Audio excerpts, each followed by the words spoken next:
우리가 재직 교육 마지막 시간입니다.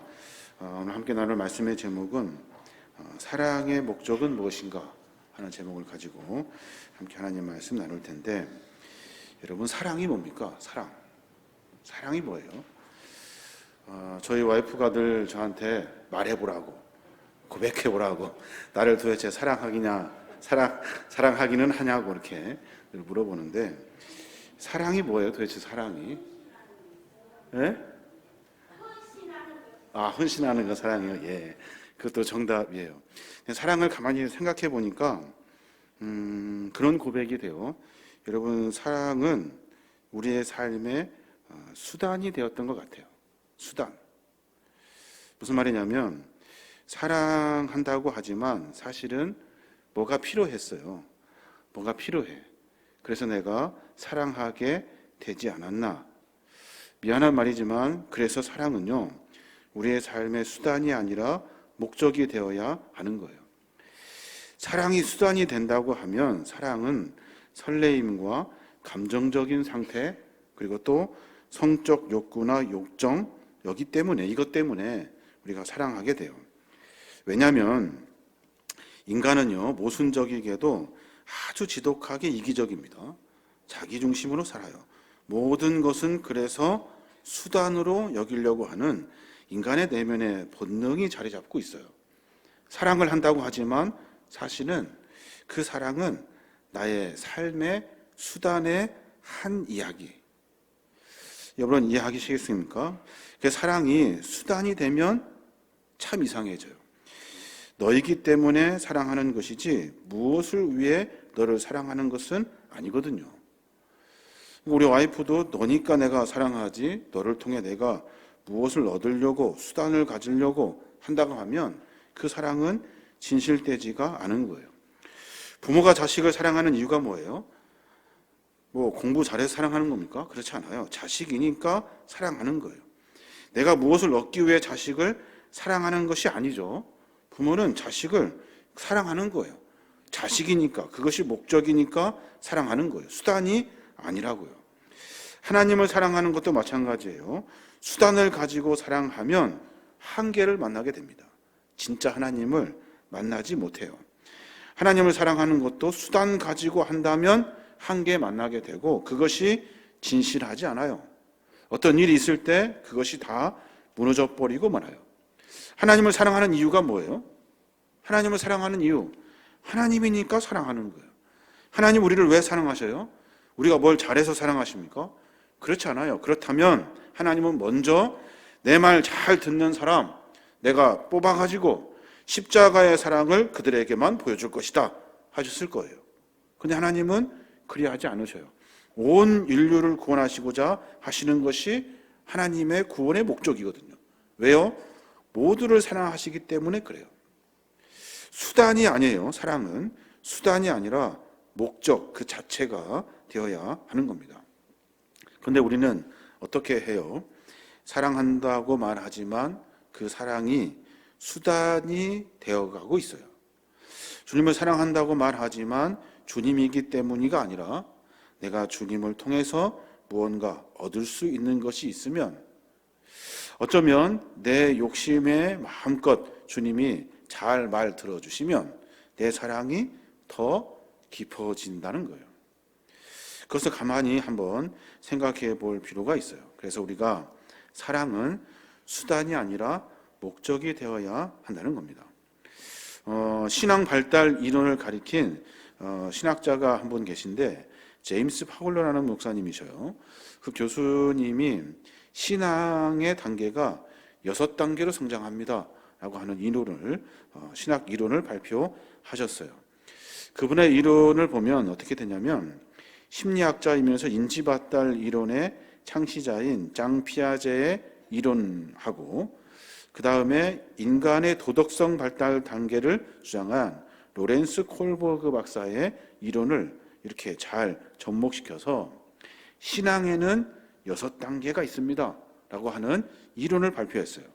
그 마지막 단계가 뭐냐면, 주님을 사랑하는데 목적을 가지고 사랑한다는 거예요. 다른 것 아무것도 아니에요. 오로지 주님이니까 사랑하고 하나님이니까 사랑한다는 거예요. 신앙의 단계 1단계 보면 어떻게 시작하냐면 징계와 벌을 피하려고 신앙을 시작한대요. 지옥 가지 않아야지. 지옥 가지 않으려면 교회 다녀야 되니까 다니는 거예요. 2단계는 어떻게 되냐면 물질적인 혜택을 누리는 거예요. 축복받아야지. 내가 더 많이 부자가 돼야지. 그 단계가 2단계예요. 거기서 넘어가면 어떻게 되냐면 인정받고 싶은 단계가 돼요. 나 집사 돼야 되는데, 나 권사 돼야 되고, 나 장로 돼야 되는데, 안수 집사도 돼야 되고, 그렇게 해서 신앙생활 한다는 거예요. 4단계는 뭐냐면 법을 지킨다는 의식의 단계예요. 율법도 지키고 규칙도 지키고 원칙도 지키고 교회는 이런 거야 라고 말하면서 그 안에 있는 여러 규칙들을 지키는 것이 신앙의 완성입니다 라고 하며 그것을 하려고 한다는 거예요. 5단계는 어떻게 되냐면 하나님과의 약속의 근거에서 행동하는 단계예요. 나의 결단, 하나님의 약속, 소명, 사명 이거 가지고 하는 거예요. 마지막 6단계는 뭐냐면 그리스도의 희생적인 사랑을 알아요. 하나님이 나를 사랑하셔서 십자가에 달려 돌아가시고 나를 위해서 수고하시고 애쓰시고 긍휼의를 베풀어 주시는구나. 그 사랑을 알아요. 그래서 나도 그 사랑에 따라 주님을 사랑하며 살아가게 되는 거예요. 여러분은 어떻습니까? 여러분은 몇 단계쯤 돼요? 몇 단계쯤? 여전히 벌 받을 것 같아서 지옥에 가지 않으려고 신앙생활을 하고 있는가? 물질적인 혜택, 축복만 받으려고 하는가? 인정받고 싶은 단계인가? 법을 지킨다는 의식의 단계인가? 약속의 근거에서 소명, 사명 이런 거 중심으로 살아가고 있는가? 아니면은 주님이니까 내가 주님의 희생과 사랑을 알기에 나도 맹목적으로 오로지 주님만을 사랑하며 살아가고 있는가? 신학의 단계를 나누면서 제임스 파울로 교수님은 대부분의 성도들은 1단계에서 4단계에 머물러 있다는 거예요. 하나님의 계약 관계라든지 예수 그리스도의 희생적인 사랑에 대해서는 무관심하다는 거예요. 여러분 잘 기억하셔야 돼요. 왜 신앙생활을 하고 있는가?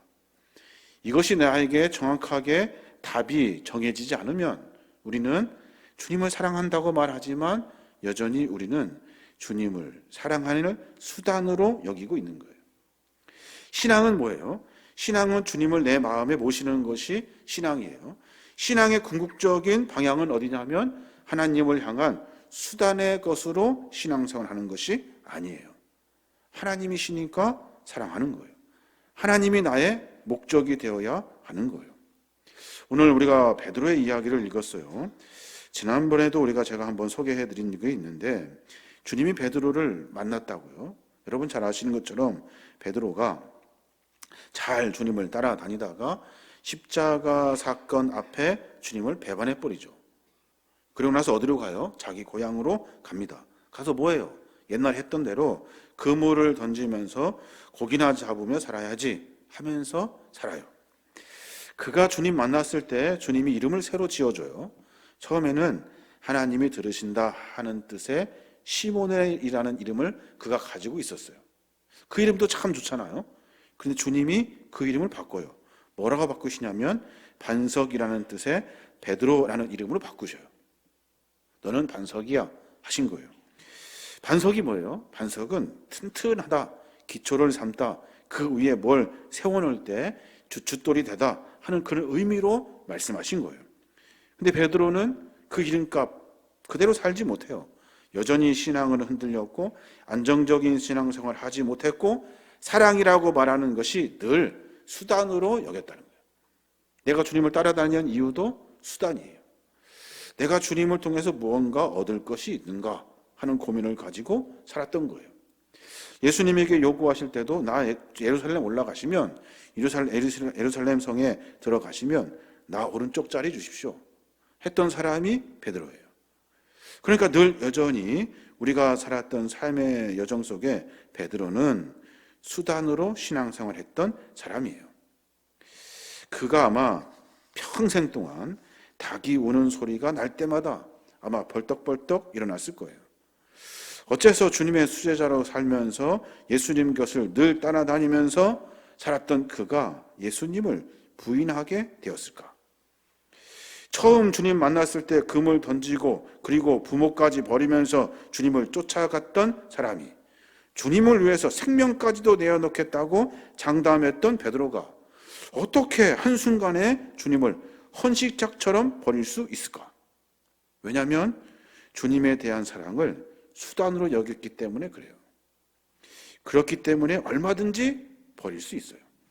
내 욕심에 내 마음에 들지 않으면 버릴 수 있어요. 가룟 유다도 그랬고 베드로도 그랬고 제자들도 모두가 다 그랬어요. 예루살렘 성에 올라가면 주님이 짱 먹어가지고 온 로마를 다 물리치시고 한 자르씩 다 할 줄 알았는데 주님이 힘없이 맥없이 아무런 저항도 없이 십자가에 돌아가셔 버렸어요. 그 광경을 보고 다 도망간 거예요. 왜요? 주님을 수단으로 여겼기 때문에 그래요. 이제 주님께서 십자가에서 돌아가시고 3일 만에 부활하십니다. 부활하시고 난 다음에 그때 베드로를 주님이 찾아가셔요. 십자가에서 죽으신 주님께서 침울해하고 있으면서 그물을 던지고 있는 이 한심한 베드로를 찾아간 거예요. 그물을 막 던지는데 한 마리도 못 잡아요. 부활하신 예수님께서 나타나셔서 베드로에게 말씀하셔요. 야, 그물을 배 오른편에 던져라. 그랬더니 베드로가 누가 말했는지도 모르고 그냥 그물을 던져요. 그 그물을 들을 수가 없을 정도로 물고기를 많이 잡습니다. 잔 물고기 다 빼고 큰 것만 153마리를 잡았어요. 여기서 놓치지 말아야 할 아주 중요한 내용이 있어요. 주님이 왜 베드로에게 다시 오셨냐는 거예요. 왜 오셨을까? 많은 물고기 잡게 하기 위해서? 아니면 잘하고 있다, 나 부활했으니 얼굴 한번 보여주려고? 아니라는 거예요. 네가 전에 나를 사랑했던 그 사랑이 잘못되었어. 지금도 여전히 잘못된 사랑을 가지고 있니? 라고 하는 답을 얻기 위해서 주님이 베드로에게 찾아가신 거예요. 그래서 베드로에게 물으셔요. 나를 사랑하냐고 물으신다고요. 나를 사랑하냐고 물으셔요. 지금도 전과 같이 나를 수단으로 여기며 사랑하고 있니?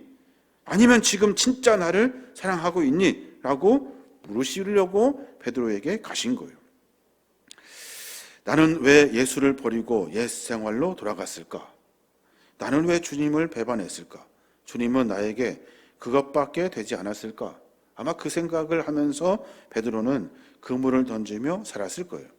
3년 반 동안 예수를 쫓아다녔던 그때 내가 무슨 정신으로 주님을 따라다녔지?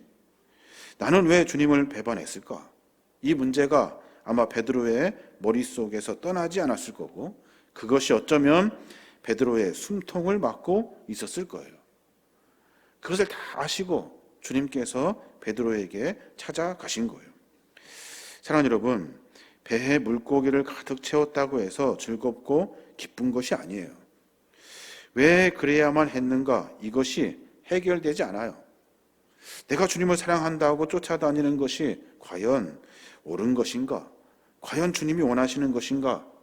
지금 내가 조금 배부르다고 해서 그 답을 얻어낼 수가 없는 거예요.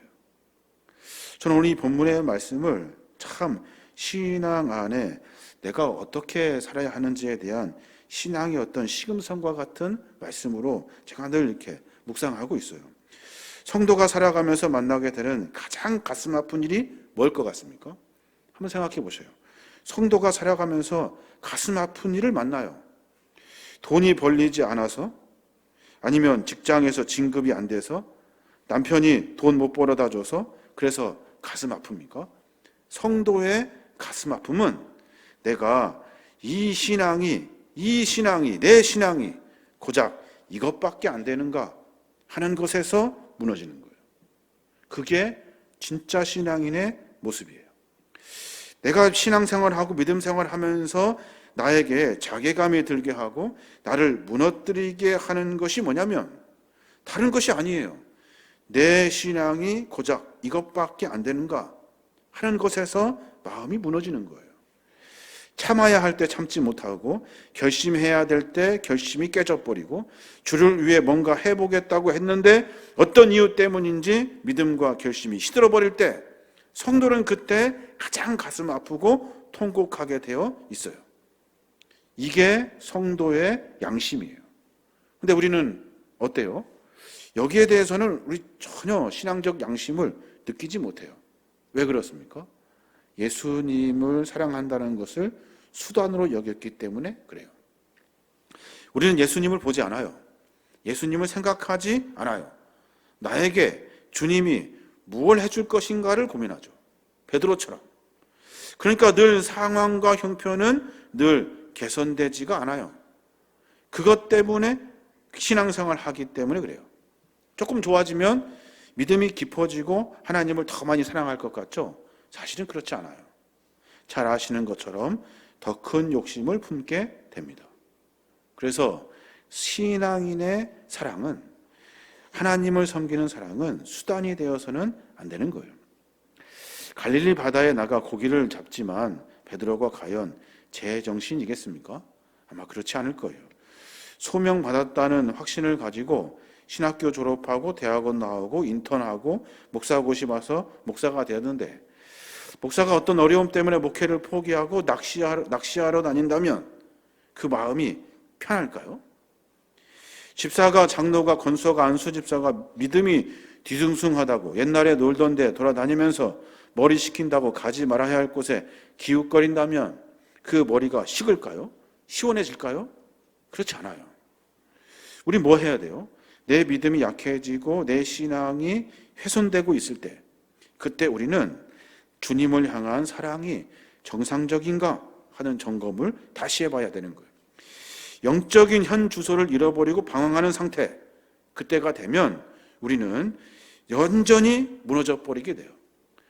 사랑이 본질적으로 목적이 아니라 수단이 돼버리면 무너져 버리고 마는 거예요. 그래서 주님이 시몬 베드로에게 말씀하시고 계시는 거예요. 시몬아, 내가 나를 사랑하느냐? 라고 물으는 거예요. 그냥 어디 한번 대답해봐. 적어도 3번은 대답해야지 하면서 물으신 것이 아니에요. 너의 사랑이 지금 뭐니? 예수님의 질문에는 지난날 베드로의 실수, 실패, 예수님에 대한 부인, 제자됨의 포기, 모든 문제에 대한 평가가 그대로 담겨 있어요. 너 그때 나 사랑한다고 했잖아. 배신 안 한다고 했잖아. 나를 지켜준다고 했잖아. 그 마음과 그 믿음 다 어디 갔어? 지금 네가 나를 사랑하니? 라고 하고 물으신 거예요. 사랑하는 마음이 식어졌기 때문에 내가 주님을 부인했고, 사랑하는 마음이 식어졌기 때문에 주님을 버렸고, 주님을 포기했고, 주님을 사랑하는 마음이 내가 사실은 다른 곳에 있었기 때문에 주님을 떠나고 이곳에 있습니다 라고 하는 것이 베드로의 고백이잖아요. 어제까지 아무리 확실한 믿음 위에 서 있다 할지라도 오늘 내가 주님을 향한 사랑이 수단이 돼버리면 하나님과 멀어지는 것은 시간관계고 이미 멀어져 가고 있는 거예요. 사랑하는 여러분, 신앙생활은요, 실력으로 하는 것이 아니에요. 신앙생활은 시간이 있어서 하는 것도 아니에요. 신앙생활은 주님을 향한 올바른 사랑으로 하는 거예요. 내가 주님을 사랑하는 것이 신앙생활의 시작이 되어야 하는 거예요. 나는 몇 단계냐는 거예요. 나는 도대체 내 신앙의 점수는 몇 점인가 하는 것을 깊이 생각해 봐야 하는 겁니다. 재직 교육을 하면서 여러 가지 생각을 해보게 됩니다. 재직을 어떻게 훈련시킬 것인가? 훈련시킬 것인가 생각해 보면 나는 과연 정상인가 하는 생각을 해보게 돼요. 그러면서 내가 주님을 사랑한다고 고백했던 그 순간의 이야기들을 다시금 꺼내서 보게 돼요.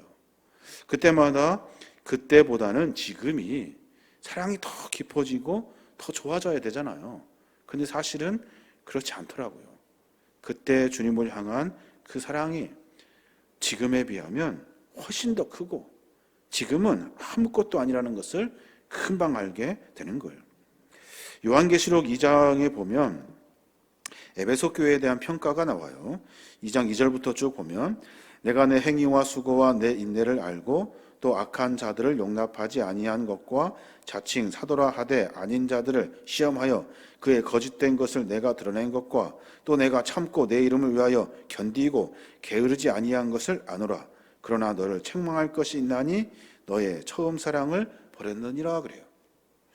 수고도 있고 인내도 있고 거짓을 용납하지 않는 그 용기도 있고 부지런함도 있고 있다는 거예요. 근데 뭐가 없어요? 사랑이 없다는 거예요. 사랑이.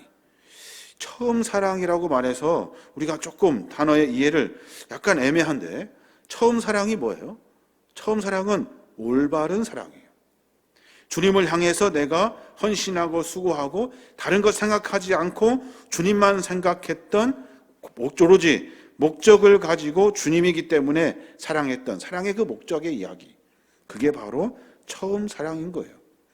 5절에 보니까 어디서 떨어졌는지 생각하고 회개하여 처음 행위를 가지라. 만일 그러하지 아니하고 회개하지 아니하면 내가 내게 가서 내 촛대를 그 자리에서 옮기리라. 그래요. 그 사랑 어디 갔니? 그 사랑 어디 갔어? 오로지 주님이면 된다고 고백했고 주님 안에 살고자 했던 그 사랑 어디 갔냐는 거예요. 에베소 교회, 여러분 잘 아시는 교회죠. 7교회 중에 제일 오랫동안 믿음과 신앙생활을 지켰던 교회가 에베소 교회예요. 지상교회라고 부를 만큼 열심히 있는 교회였고 진리를 고집하는 교회였고 충성스럽게 수고하는 교회였고 본받을 만한 교회였어요. 근데 뭐가 없어요? 사랑이 변질됐어요. 사랑을 늘 수단으로 여겼다고요. 내가 주님을 생각하면 주님이 나에게 이거 주시겠지 하며 열심을 품었다는 거예요. 그 열심이 정상이냐는 거예요. 정상이지 않다는 거예요. 주님 보실 때 에베소 교회는 회개할 사람들만 모인 거예요. 원인은 다른 것들이 아무리 풍부할지라도 주님에 대한 사랑이 사라져버렸어요. 수고와 진리를 수호하는 일도 그리고 열심을 품는 일도 다 있는데 주님에 대한 사랑이 올바르지 않은 거예요. 교회가 세워지는 일이든 예수를 따르든 일이든 우리가 첫 번째 가져야 될 마음은 내가 주님을 어떻게 생각하고 있는가. 그 다음은 내가 주님을 내 마음에 모시고 내가 주님을 섬기며 살고 있다면 나는 주님을 어떻게 사랑하고 있는가. 내가 주님을 어떻게 사랑하고 있는가 하는 고민 속에 내가 여전히 주님을 수단으로 여기는가 아니면 주님이기에 사랑하고 있는가. 신앙생활을 너무 거창하게 생각하면 안 돼요. 신앙생활은 거창한 것이 아니에요. 특별하고 희한한 일들이 일어나야 예수 잘 믿는 거 아닙니다. 예수 잘 믿는다는 것은 주님을 끝까지 사랑하는 거예요. 끝까지. 어떤 수단과 어떤 조건과 형편에 따라서 내 사랑이 변질되지 않는 것, 이것이 신앙생활을 잘하는 일이에요. 근데 우리는 그것이 늘 변질돼요. 늘 변해가더라는 거예요. 첫사랑이라는 것, 그것이 뭐예요? 어느 것과 비교할 수 없는 절대적인 사랑이에요. 내 삶이 바뀔 만큼의 사랑이 첫사랑이에요. 다시 경험할 수 없는 사랑, 잊을 수 없는 사랑이 첫사랑이에요. 처음 사랑, 그 사랑만 있으면 되는 거예요. 예수님도 우리에게 여러 번 말씀하셔요. 마가복음 22장 37절에 보면 예수께서 이르시되 내 마음을 다하고 목숨을 다하고 뜻을 다하여 주 너희 하나님을 사랑하라 하셨으니 이것이 크고 첫째 되는 계명이요 라고 말씀하셔요. 마음을 다하고 목숨을 다하고 뜻을 다하여 하나님을 사랑하라. 이 사랑이 첫째 되는 계명이래요. 능력받아라, 축복받아라, 기도를 많이 해라, 이것이 첫째가 아니라고요. 하나님을 사랑하라 하는 것이 첫째예요. 많은 성도들과 함께 이야기를 나누어 보면 왜 집사님, 왜 권사님, 왜 장로님, 왜 교회 안 오십니까? 라고 물으면 이유가 막 있어요. 이유가. 그럴 수 있죠. 그럴 수 있어요. 모두가 다 주님을 사랑하는 이 사랑의 수단으로 생각하는 거예요. 그렇기 때문에 이유가 있는 거예요. 주님을 섬기는 데는 이유가 있을 수 없어요. 수단이기 때문에 이유를 주렁주렁 다른 거예요. 목적이라면 그 이유가 있을 수가 없어요. 베드로에게 그저 수단으로 주님을 사랑하고 있는 그 사랑의 마음, 그 사랑이 내가 보기에 흡족하지 않아요. 그래서 주님을 버린 거예요. 내가 주님을 생각하는 마음이 믿음이라고 착각했다고요. 그런데 그것은 믿음이 아니라 내 수단의 방법이었던 거예요. 예수님을 그래서 버리고 부인할 수 있었던 거예요. 너무도 쉽게, 아무 생각 없이. 오늘의 그리스도인들에게 가장 회복되어야 될 것이 뭐예요? 믿음입니까? 그렇지 않아요. 믿음이 아니라 하나님에 대한 사랑의 회복이에요. 주님을 내가 어떻게 생각하는가 하는 것을 깊이 생각해 봐야 하는 거예요. 마치 과거 베드로처럼 우리들도 뜨겁게 사랑하던 그 믿음, 그 사랑의 날이 언제부턴가 식어졌어요. 내가 주님을 향한 열심히 주님을 사랑하고 아무런 조건과 상황과 형편 따지지 않고 주님만 바라봤던 그 사랑이 어느 순간 다 식어졌다고요. 그래서 요즘 어떻게 살아요? 여전히 믿음은 가지고 있는데 신앙생활을 하는 것 같은데 주님에 대한 사랑이 흡족하지가 않아요. 왜요? 내 수단, 방법, 내 조건과 형편으로 주님을 사랑하고 있기 때문에 그래요. 그래서 주님이 낙심해하고 있는 베드로에게 다시 찾아오신 거예요. 보니까 다 도망갔어요. 그래서 주님이 부활하신 다음에 사람 모아야겠다 하셔서 찾아간 것 아니에요. 전에 주님을 사랑한다고 고백했던 베드로의 그 사랑이 잘못됐음을 가르쳐 주려고 찾아가신 거예요. 예수께서 시몬 베드로에게 이르시되 요한의 아들 시몬아 내가 이 사람들보다 나를 더 사랑하느냐? 주님 뭐라고요? 너무 쉽게 베드로, 예 주님 그렇습니다. 주님을 내가 사랑하는 줄 주님이 아십니다. 또 물어요. 요한의 아들 시몬아 내가 나를 사랑하느냐? 주님 그러하다니까요.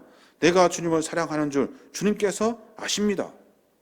세 번 또 요한의 아들 시몬아 내가 나를 사랑하느냐?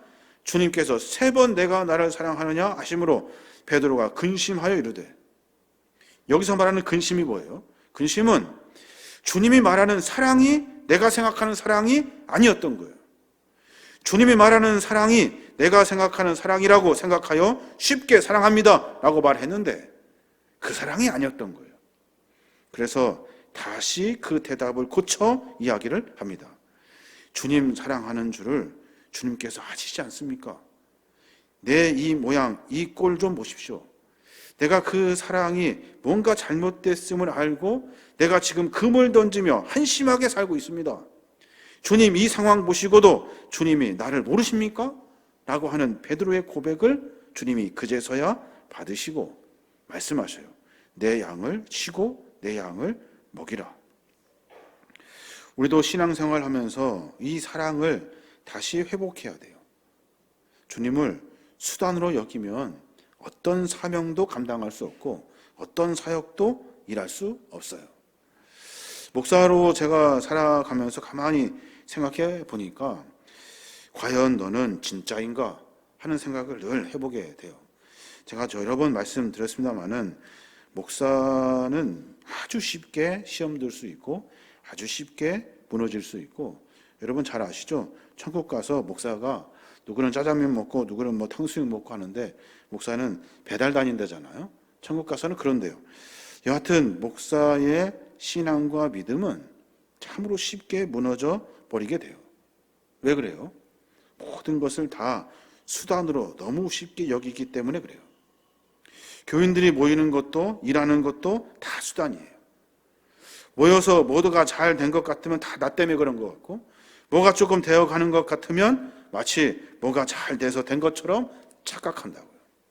안 되면 그때는 수단이 아니라 주님을 찾아요. 주님 때문에 그런가 보다, 상황 때문에 그런가 보다 그런다고요.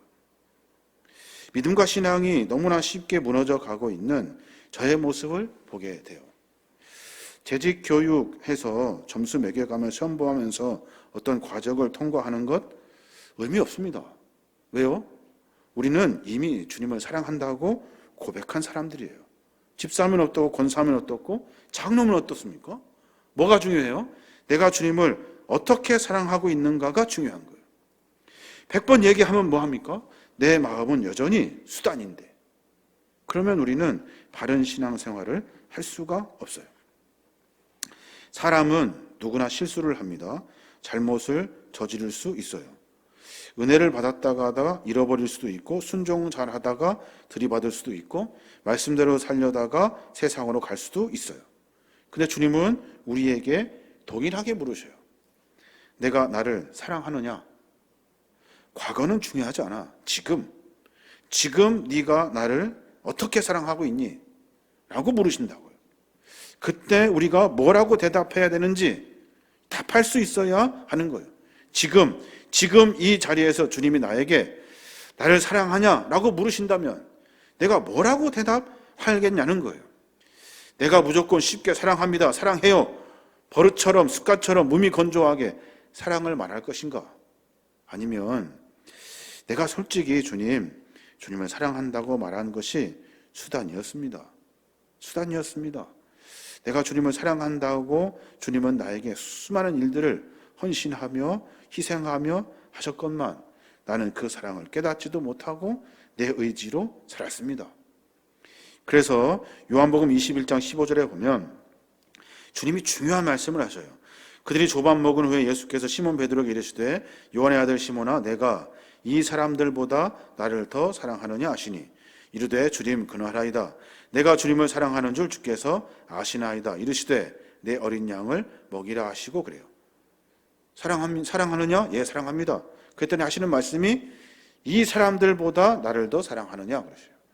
여러분 여기 이 질문에 답할 수 있어야 돼요. 아가파스 메 플레온 투톤이라는 말이에요. 이 사람들보다 나를 더 사랑하느냐. 무슨 말이냐면 이것들보다 나를 사랑하느냐. 사람이 아니라 이것이에요. 이것. 네가 생각하는 수단이라고 여겼던 수많은 것들보다 나를 사랑하느냐. 지금 잡아온 물고기, 먹고 살 배, 현실에 안준대 삶, 증명받지 못한 믿음, 코앞에 있는 욕심, 이 모든 것보다 나를 더 사랑하느냐 라고 하는 말에 사랑합니다 라고 답할 수 있으면 충분한 거예요. 매 순간마다 주님이 나에게 말씀하신다고요. 나의 사랑을 물으시고 요구하고 계셔요. 무슨 사랑? 내 형편과 조건과 상황을 보고 고백하는 사랑이 아니라 이 모든 것보다 주님을 더 사랑하느냐 라고 하는 답을 우리에게 요구하고 계시는 거예요.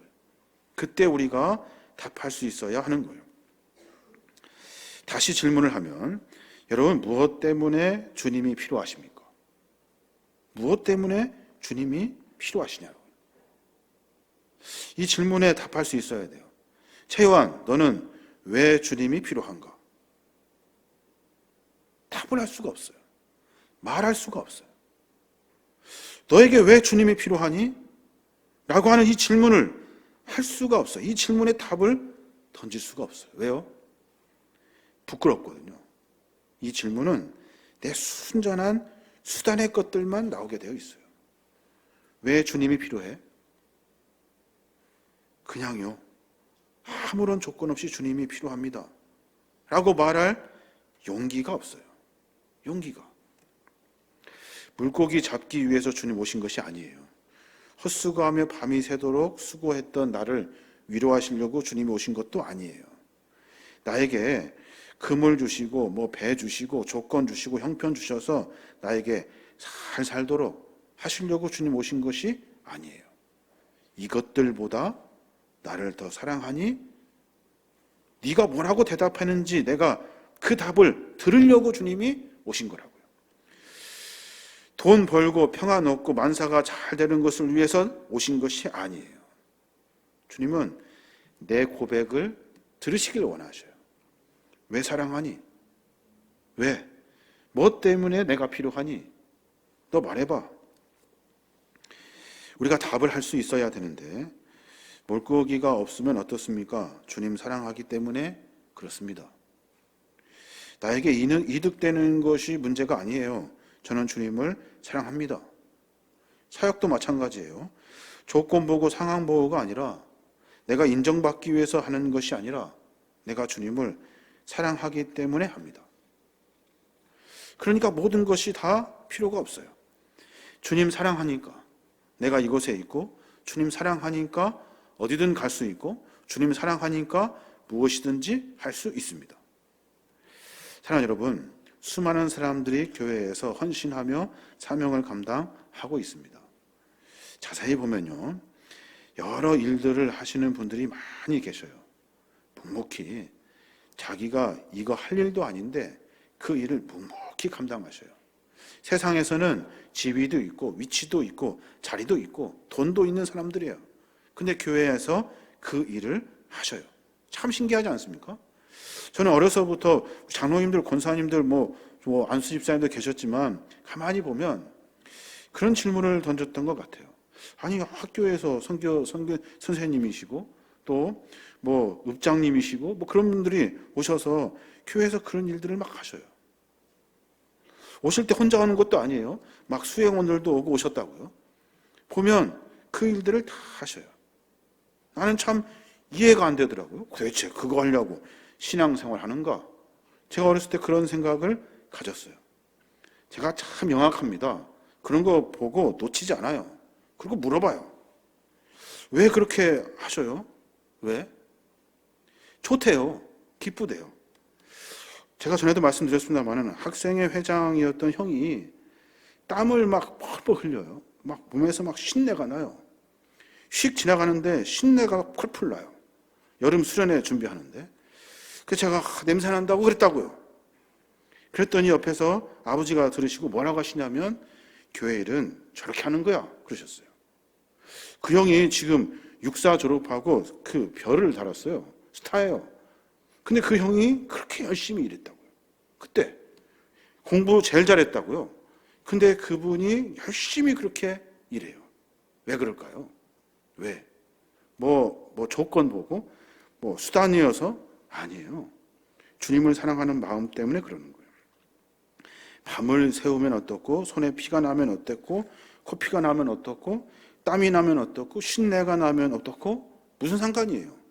주님과 나의 관계에서 내가 주님을 사랑한다는데. 베드로는 내 사랑이 수단이었음을 고백하는 순간 거기에서 다시 주님을 만나게 돼요. 베드로는 내가 주님을 고백하고 있는 것이 수단이 아니라 주님에 향한 맹목적 사랑이어야 하는구나 라는 것을 깨달을 때 베드로는 거기서 무너져 버려요. 베드로가 성전 미문에서 안진뱅이를 만나잖아요. 그때 베드로가 안진뱅이에게 기도를 해준다고요. 그때 뭐라고 기도합니까? 사도행전 3장 6절에 보면 베드로가 이르되 은과 금은 내게 없거니와 내게 있는 이것을 내게 주노니 나사렛 예수 그리스도의 이름으로 일어나 걸으라 하고 그래요. 예수님 만난 다음에 복음을 증거할 때 일어난 일이에요.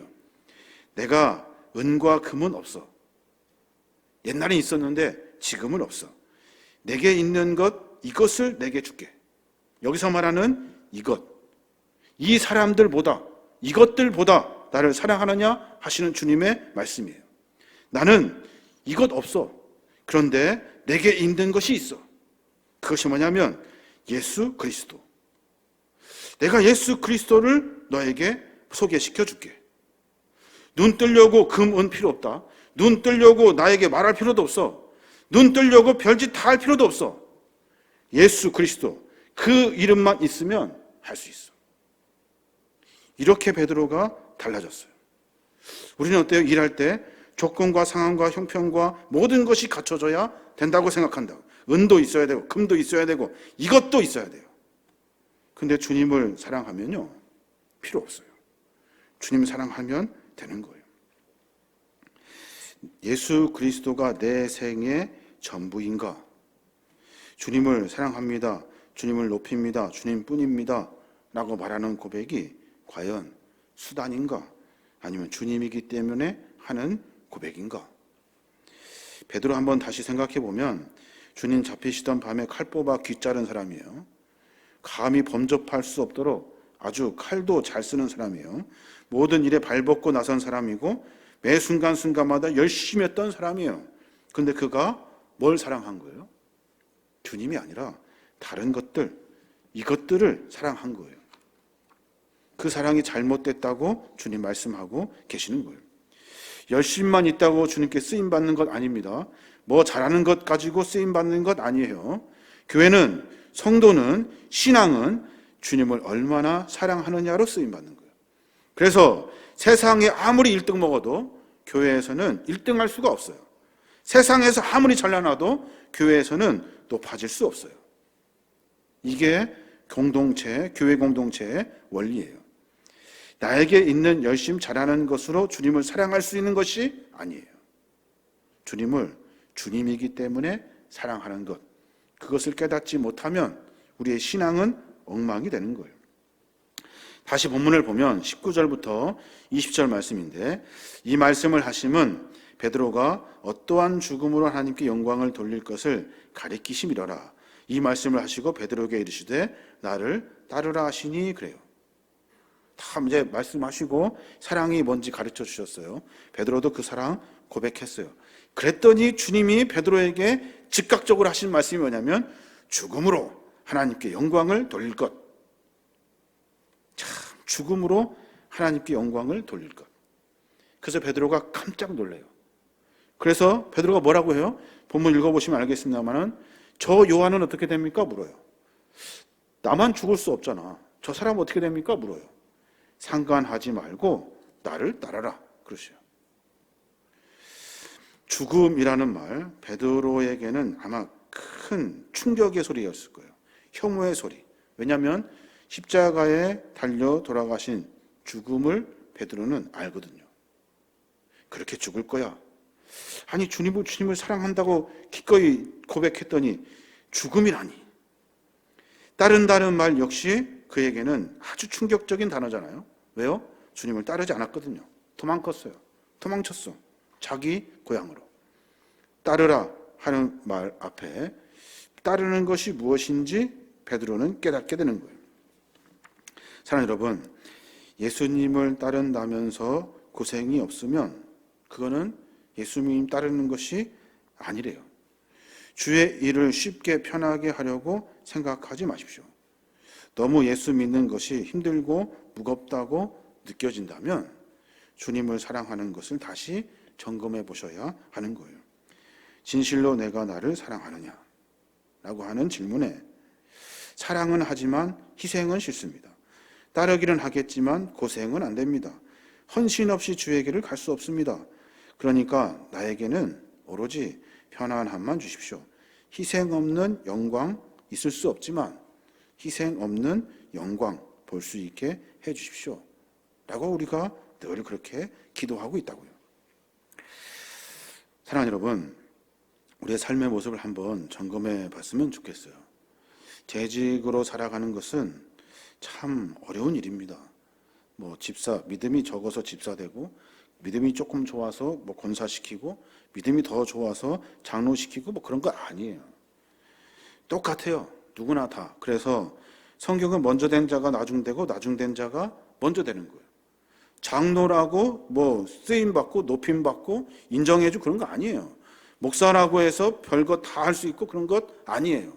목사도 바닥일 수 있고, 장로도 바닥일 수 있어요. 하나님의 사랑을 정확하게 깨닫지 못하면.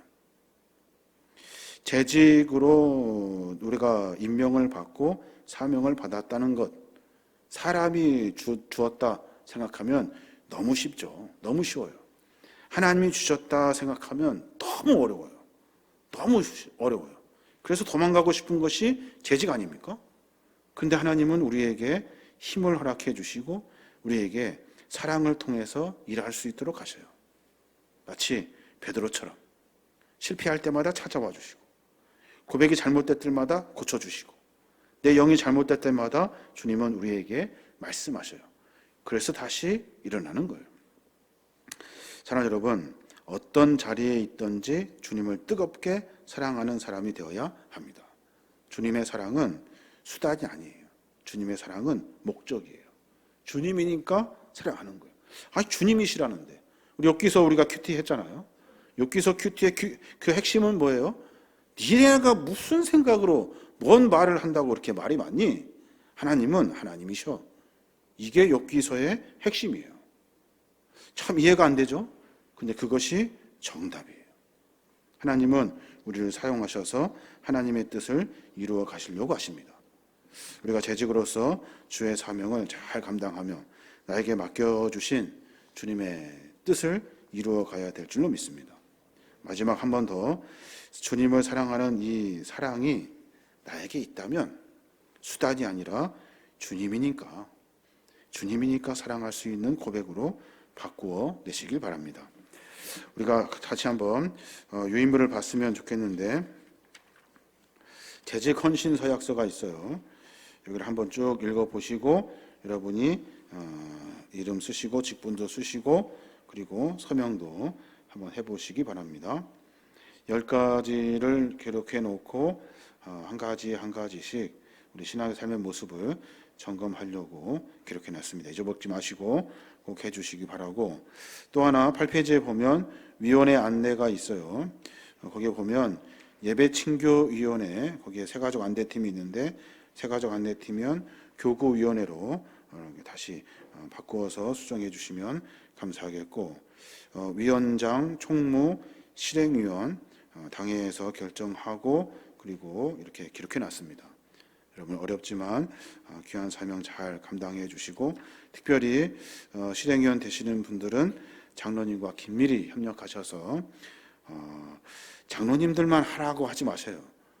교회는 그런 게 아니에요. 여하튼 교회 성도들 모두가 다 함께 고민해 주셔야 하는 겁니다. 그래서 그 일들을 잘 감당할 수 있도록 그렇게 해주시면 감사하겠습니다. 또 하나는 예배위원이 있어요. 기도하시는 순서들 확인하셔서 내가 언제 기도인지 늘 준비하시고, 또 기도할 때마다 온 성도들의 마음을 담아서 기도할 수 있도록 그렇게 해주시면 감사하겠습니다. 여러 가지 과정을 통해서 우리가 이제 재직 훈련을 했는데, 이번에 신입 집사님들 교육도 계속 진행 중에 있습니다. 이번 주에 모여서 또 같이 교육하고 이야기를 나눌 거예요. 그 일을 통해서 재직으로 다시 세움받게 될 겁니다. 사랑하는 여러분, 우리의 삶의 신앙의 모습을 점검하고 재직이면 재직다운 신앙의 고백이 우리 안에 있어야 할 줄로 믿습니다. 늘 주 안에서 사랑하는 것 어렵지만 몸부림치며 주님의 사랑을 고백하며 나아갈 때 하나님은 알지도 생각하지도 못할 많은 일들로 우리에게 채워주셔요. 그 은혜를 만나는 사람들이 신앙인입니다. 저 여러분이 그런 신앙으로 말미암아 믿음과 신앙 안에 승리하시길 주님의 이름으로 축원합니다.